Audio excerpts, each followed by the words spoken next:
Anyone can drift to a certain standard, but to be at the pinnacle of drifting, you need to have plenty and plenty of raw talent. My name is Richard Newton. I'm very much into motorsport, one being drifting.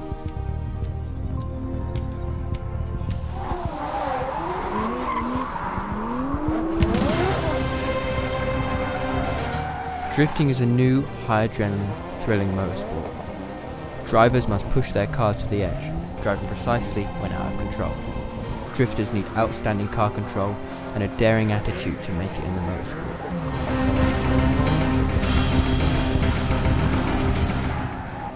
Rich has always been good at drifting.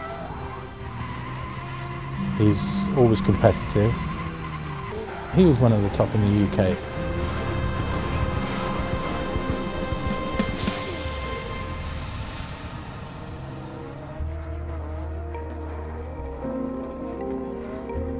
In competitions, drifters go head-to-head, with one sliding precisely along a set route, and the other following as close as possible without contact. Judges decide who's the better driver based on line, angle, speed and style. One person competing in these events is Richard Newton. Drifting is his passion, and he's been involved since the sport has become popular over the past 15 years. This is how it all started. Late 2005, I went to a meet and watched the Japanese guys come over and do a demonstration at Silverstone, and that was pretty much it. I just thought, well, that's the motorsport for me. I have a Nissan 200SX S14A. It's got around about 250 horsepower. It's still pretty much full weight, bar from the rear seats are taken out. It's a great car. After building his first drift car and hours upon hours of practice, Rich soon turned to competing. It wasn't long before he was challenging the best, earning many podiums and often qualifying at the top of his class. But just as Rich was making a name for himself, previous issues caught up with him. I had to have a couple of operations. I had a motorcycle accident back in 2003, and I slightly damaged my left leg. Unfortunately, a car didn't see me, pulled into the side of me and knocked me over a central reservation where another car was coming on, and unfortunately took me out. Caused massive damage to my left knee.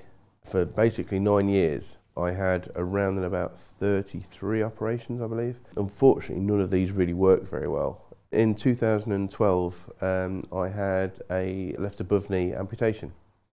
After his amputation, Rich couldn't even walk, let alone drive.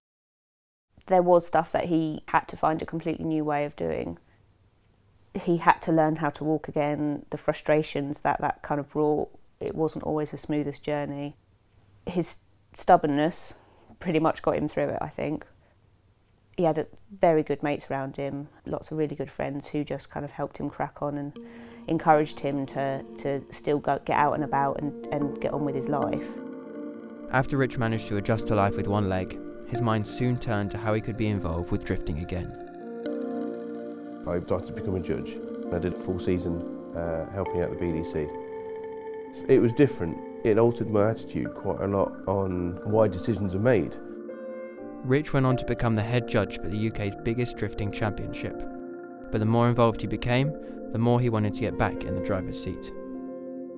I knew it wouldn't be easy to drive, but yeah, because I really wanted to get back into competitive drifting, I didn't know how I was going to do it. I decided it would be best to buy an automatic to just start having fun again. So I bought a Toyota Chaser. Every accessible practice day I could do, I made sure I'd get along to it. Rich's confidence and ability with one leg continued to rise with each session of practice. So in 2013, Rich went back behind the wheel in competitive drifting. But just as Rich was getting back into his drifting career, disaster struck again. In 2016, I was on the way to a drift day in Birmingham. I had a car accident on the M40 motorway. The car braked, I swerved to avoid it, and unfortunately hit a stationary broken down pickup.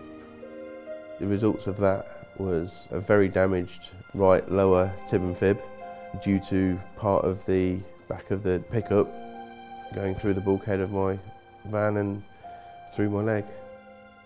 I was kind of back to square one with how I was with my left leg. After a couple of 3 operations that worked okay, but still causing major blood supply issues, well, it was my decision to have the right below-knee amputation. This time, the decision was a whole lot easier, even though 0 of the surgeon team wanted to actually amputate my right leg.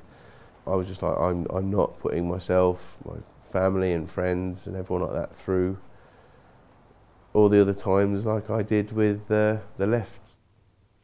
He came to the decision not easily, but a lot quicker than he had previously because of his previous history. It was still a hard decision because everything was going to have to change again. He'd just gotten to a point where he was really independent. He has found adapting to this amputation a lot harder than the first one. That was at a point where I just thought, well, you know, what am I going to be able to do? Obviously, I didn't think things were going to be easy with driving, let alone drifting. I did get a little bit sort of low and thought, well, you know, this is going to be really difficult.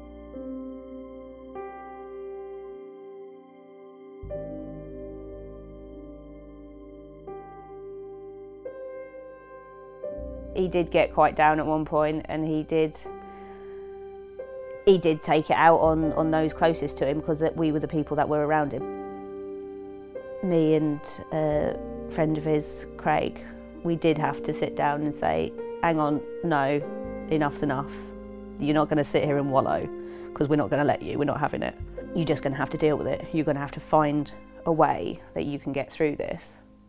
And I think it was a bit of a wake-up call for him.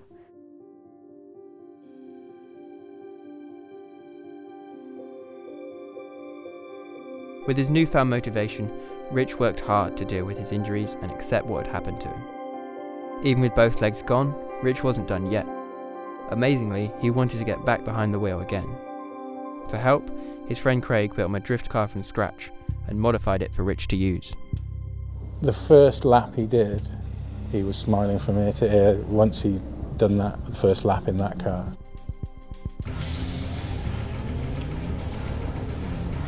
To control his drift car, Rich uses hand controls. The standard road ones can't be used as Rich needs to be able to brake and accelerate at the same time to control a drift. So he uses a custom setup where he pushes to brake and controls the throttle with a clutch lever from a motorbike. With sheer determination and willpower, Rich is back in the driving seat, sliding around corners and pleasing the crowds. Even without legs, he is still able to control the car as he always has, and now jokes about what he previously saw as a limitation. Rich will be the first person to take the mick out of himself. He'll get there before anyone else. I remember one of his mates on Facebook when he was still in A&E after the second accident, taking the mick out of him already. And I showed it. It was one of the first things I showed to him when he woke up, and he laughed. I'm very lucky with my family and friends I have around me. If I get a little bit unmotivational or whatever, they put me right. What he really hung on to and has always had is the desire to have fun and go skidding with his mates. If he hadn't had the first accident, he always says he probably wouldn't have gotten into drifting the same way he did, because he was always into bikes before that. So he met lots of people through drifting because of his first accident. He's come to terms quite well now, I think, with having made the decisions and actually, right, now's the time to actually crack on with life and carry on and do what he actually wants to do.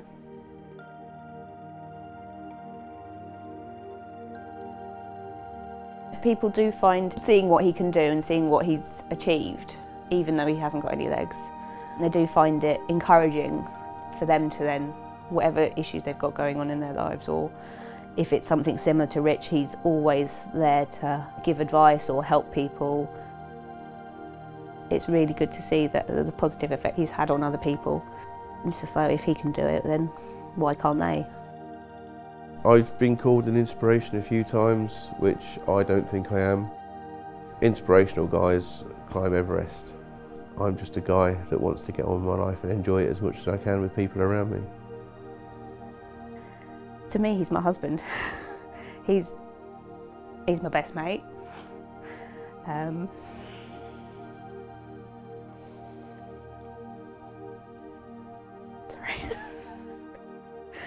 God, I didn't think I could. Oh, sorry. Now that Rich has learnt to put his injuries behind him, he and his wife are looking forward to the future.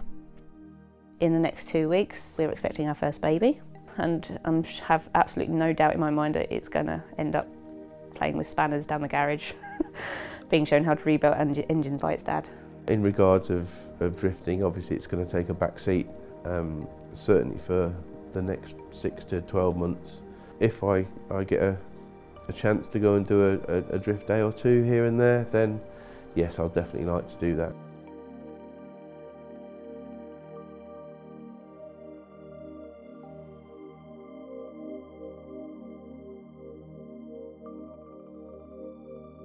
Rich will always drift. His determination is really strong. His love for drifting and the people involved will never die. I'd like to get back to competitive drifting in 2019. I still do love drifting. It's been a big part of my life for such a long time.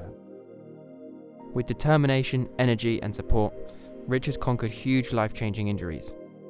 It is clear by now that nothing will get in Rich's way of his passion for drifting. He is definitely not done with it just yet.